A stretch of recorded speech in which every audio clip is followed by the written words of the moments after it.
On a un territoire ici où le patrimoine bâti est ancien, donc les 80% presque été construits avant les premières normes énergétiques. On a une précarité énergétique importante où les ménages ont du mal à régler les factures d'énergie.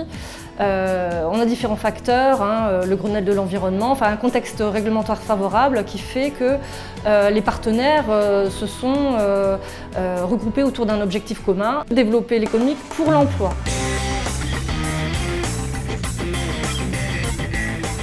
Les personnes les plus éloignées du travail sont au cœur des préoccupations d'Ecotransfert.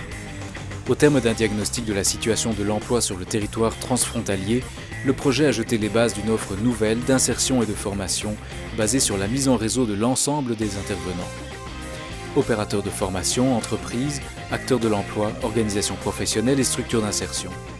Donc le travail que nous on essaye de faire au niveau de Constructis, c'est travailler et avec les demandeurs d'emploi pour mettre en place des actions de formation individuelles ou collectives. On a notamment depuis 6 mois, 1 an à peu près, un projet de formation collective pour les demandeurs d'emploi sur les techniques d'isolation thermique par l'extérieur, pour ensuite faire en sorte que le lien, la passerelle se fasse naturellement avec les entreprises qui sont susceptibles d'intervenir sur le territoire. Les gens qui sont susceptibles d'être intégrés dans notre entreprise, on les reçoit, on voit un petit peu le profil, quelles sont leurs aptitudes, quelle est leur formation. Évidemment, souvent, ils en ont peu ou voire pas du tout. À partir de là, donc, dans la mesure où on a ciblé ça, on essaye de voir dans quel secteur ils pourraient s'intégrer et puis se réaliser également.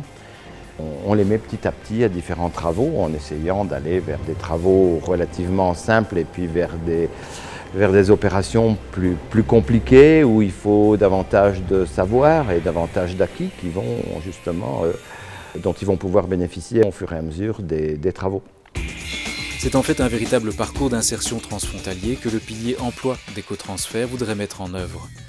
Un parcours qui se concrétiserait par un guichet transfrontalier des métiers du bâtiment durable. L'objectif, l'ambition, c'est de créer une plateforme métier transfrontalière.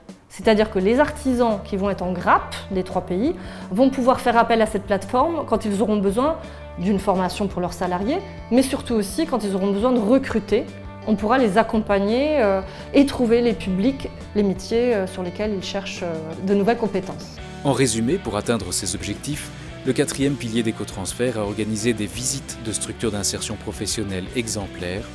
Il a identifié des outils performants de soutien à l'emploi dans l'éco-construction, comme les clauses sociales des appels d'offres ou la méthode d'intervention sur l'offre et la demande, et il a développé un parcours complet de formation. Il a en outre proposé la constitution d'un guichet transfrontalier des métiers du bâtiment durable qui ne demande plus qu'à être mis en œuvre.